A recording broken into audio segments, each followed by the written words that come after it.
We've got a ton of PlayStation 5 updates to go over in this video, as seemingly a major game being leaked in Grand Theft Auto 6, development of that seemingly confirmed by Rockstar's latest tax return of all things. PlayStation VR is getting an update as well, and a hardware update is set to be launching alongside PlayStation 5. That is being claimed by a prominent VR publisher, so we'll go over that. But here's some really interesting information. Grand Theft Auto 6 development has seemingly been confirmed by Rockstar's latest tax return as detailed by Games Radar first. Their article notes Rockstar North, the British developer renowned for creating the Grand Theft Auto series, may have just confirmed it's working on the next series in its open-world crime franchise in GTA 6, thanks to detail found in the company's recently published tax returns. As outlined by TaxWatch UK, Rockstar North filed for a significant increase in its claims for video games tax relief with HMRC in the UK for 2018 and 2019. The claims were approved on the basis that its ongoing project is registered as culturally British, a historic tax requisite that allows video game developers to seek large subsidies for high-cost productions with cultural ties to the UK. Also, a trusted Rockstar insider has recently claimed that Take-Two Interactive, the studio's publisher, has been pushing for a faster and more frequent game release schedule, implying that GTA 6 could be coming as soon as GTA 5's Trevor Phillips himself has suggested. With both the PlayStation 5 and Xbox Series X primed and ready to release later this year, the concept of a next-gen GTA is certainly something major and something that everyone would love to see. Would I expect to see it this year? Probably not, as Red Dead Redemption 2 did come out just 2 years ago by the time the PlayStation 5 releases, and it seems like a very quick turnaround for GTA 6. To give you guys an idea, GTA 5 originally came out in 2013, and then it was only 5 years after that we got Red Dead Redemption 2. I think changing the release cycle to 2 years to get Rockstar games, that seems a little bit crazy, and I don't really expect that. But if we could change it to every 3 years we get a high-quality Rockstar game, hey, that would be great. I understand that Rockstar games are incredibly ambitious, and us expecting games at a quicker rate, and for Take-Two to expect them at a quicker rate, I don't necessarily know if that's gonna happen. If ultimately they need the 4, 5, 6 years to get these games ready and get them polished and get them at the quality level that we expect them to be, given that it's a game from Rockstar, I understand and I will accept waiting a little bit longer. However, Grand Theft Auto 6 being in development does seem great, and I offer you this: the idea of Rockstar releasing games at a quicker pace, maybe that'll give us a chance to actually get other Rockstar properties that haven't been explored enough. Cough cough, Bully 2. At what point are we gonna see Bully 2? Yes, Grand Theft Auto 6 is gonna sell way better than Bully 2, but Bully 2 is a game that needs to happen, and I am pretty certain that just with Bully 2 being announced, the traction that the game would get on social media and people just knowing that it's a Rockstar game, it would sell incredibly well as well. Maybe not as well again as GTA 6 or RDR2, but it could develop into a franchise at that level. And doesn't Rockstar and Take-Two want more IPs it can rely on? Yes, GTA is always going to be around, Red Dead is always going to be around, but Bully also offers something incredibly compelling that I think could turn out to be something great. Whatever the case may be, Grand Theft Auto 6's development is seemingly confirmed by Rockstar's TaxWatch UK. Maybe this will be some other major game, but I really don't expect that. I expect Grand Theft Auto 6 to come to fruition, and I think GTA 6 is going to come out before we ever hear the heralded talks of Bully 2. And yes, there have been so many rumblings about Bully 2 happening in recent years.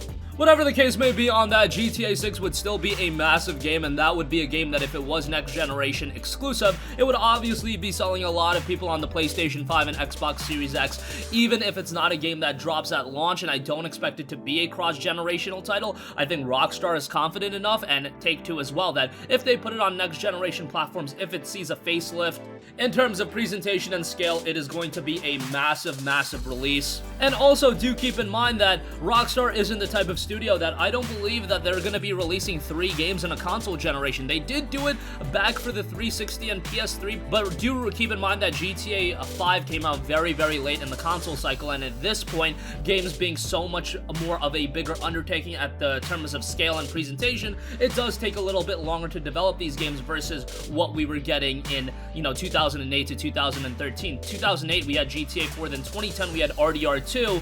Think about that. That was a 2-year window to get those 2 games out.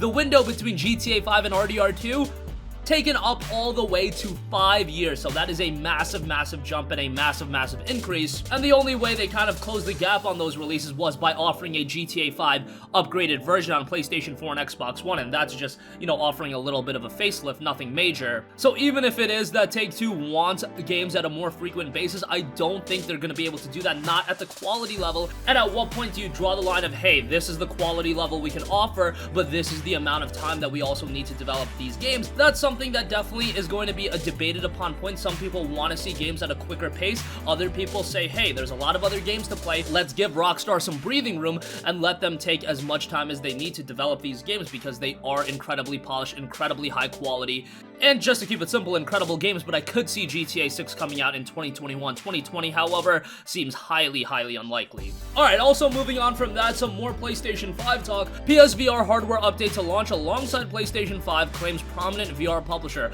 I've been really enjoying the updates and the games being released to PlayStation VR. I think it's quickly becoming an incredibly compelling platform. We just had the release of some new games today. We've had the release of some incredible games like Astrobot Rescue Mission. RE7 was awesome through VR, and there have been some really high quality games. Firewall Zero Hour, and I can go on and on with the quality offerings on PSVR. And while it's easily been the most successful premium virtual reality headset on the market, it only sold 5 million units. And yes, that's impressive, but do keep in mind, PlayStation 4 has sold what, north of 100 million units? So you're talking about 1 in every 20 PlayStation 4 consumers are also buying PlayStation VR. I can understand why. PlayStation VR is another undertaking. It's a little bit of a difficult setup as well with all of the wires. Maybe some people want to forego that for now until it becomes more easily accessible. It's really not that big of a hassle to set up. I do think that's overplayed a little bit, but I could understand why people don't want to drop an additional $200 on top of their initial $300 or $400 price investment. And yes, while I really dig the game lineup right now, there isn't that marquee IP and that marquee game seller. Astrobot Rescue Mission is awesome. Firewall Zero Hour is awesome, but those games aren't going to be selling a lot of people and a lot of the mainstream audience on PlayStation VR, not like, you know, getting a big budget, high quality RPG that's of a notable name. And yes, we have Skyrim VR, but you can play Skyrim with the fundamental PlayStation 4 controls as well, and I think more people are just going to opt to go that route. Whatever the case may be, there has been some speculation for a while now that an upgraded PSVR model would launch alongside the PlayStation 5, and now we may have confirmation courtesy of prominent VR publisher Immersive VR Education Ltd, best known for Apollo 11 VR and Titanic VR. The publisher recently released a physical update for the end of 2019, and it noted this: 2020 will see Sony release the PlayStation 5 and a new version of the PlayStation VR headset, which will further expand the high-end VR user base. The group intends to support this device with its current suite of showcase software. So obviously, them releasing a higher-end PlayStation VR headset is very interesting. I've always been of the mindset that, hey, if we're gonna be doing this PSVR headset, why not make a bundle? Why not make a bundle with the PS5, the VR headset, for, say, $599, $699? If this new upgraded VR headset is gonna be $300, why not bundle it with the PS5, $700? You shave off $100 if you buy both together, and maybe that'll get more people invested. Now, the argument could be made, now you're dividing up the user base, now you're giving some people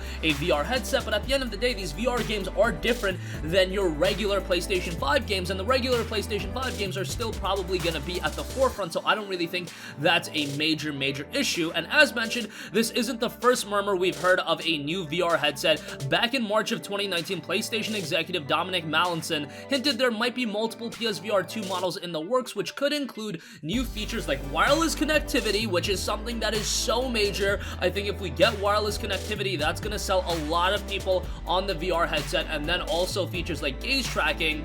So I could easily see a new PlayStation VR headset being announced and revealed alongside the PlayStation 5. I just don't know how much of a system seller something like this is gonna be. And the rumblings are that the PlayStation 4 VR headset is going to be compatible with the PlayStation 5, but to what extent? Now, if you're introducing a new VR headset, are there going to be certain games exclusive to this new VR headset? You would think that would be the case, or would all games work on VR headsets and everything would be unified? There's a lot of uncertainty and a lot of skepticism regarding that. I really want to see VR continue to grow. Obviously, the key imperative should be offering high-quality games from notable franchises that are built ground up for VR. Skyrim VR is great, and I think it's a great experience. However, that's a game that was already out for so long. If we can get a fully fledged RPG, an open world game, whatever the case may be, of a notable franchise, or it's just a high quality IP, then I think people will start turning around to VR, because the VR experiences, while good, there's still room to grow, and I think they can still hit that next threshold. They've been getting better year over year, and I think we're almost at that tipping point where the VR experiences are really at that high level where people are going to be, you know, entranced and wanting to buy VR headset, but I don't think we're quite there yet, and I do think an updated VR headset could offer a lot, so we'll see how that turns out. So that's going to conclude this video. Again, it looks like GTA 6 is in development. Whatever Rockstar is working on, they're looking to be working on a very high-end experience, and I imagine GTA 6 would be that, and it looks like the PlayStation VR hardware update will be coming alongside the PlayStation 5 if a prominent VR publisher is to be believed. That's going to conclude this video. Sound off with all of your thoughts in the comment section down below. Thank you for watching, and goodbye.